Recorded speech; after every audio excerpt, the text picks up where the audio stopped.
Perfect po siya pang regalo. May kasamang dust bag. Ito yung mga color na pagpipilian. Ipapasok mo dyan and bumili ka na lang ng gift wrapper. Super ang dami nitong viewers. Kaya napa-order na rin ako.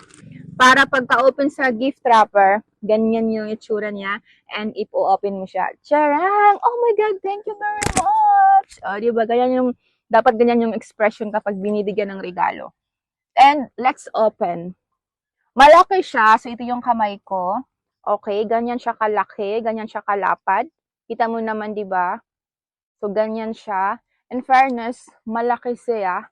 And tingnan natin yung loob. Working yung zipper. And very malambot yung zipper talaga. So, ayan yung loob niya. Tanggalin natin to. Chararang! Maganda ba? Malawak ba yung loob? Oh, perfect. And meron siyang kasamang ganyan. Dito yung parang mayroon kang card na ilalagay. Dito yung mga bills and coins at kung ano pa. Ngayon, itatry natin ilagay yung card and coins. Kaya madami akong cards. And ilagay natin dito. Close na natin kung magko-close ba siya. Ay, perfect. Perfect. Nag-close siya. Nag-close siya.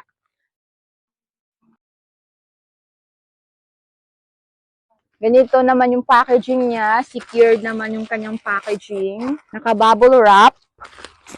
Tadadaan! 10 lahat yung aking in-order. Ipapamigay natin ito. So, sino kaya yung mga makakatanggap ng ating Sikusana Coin Purse? Buksan muna natin yung, syempre, yung favorite color ko, yung red. sikusana.com.ph. Tadadaan! Ayan!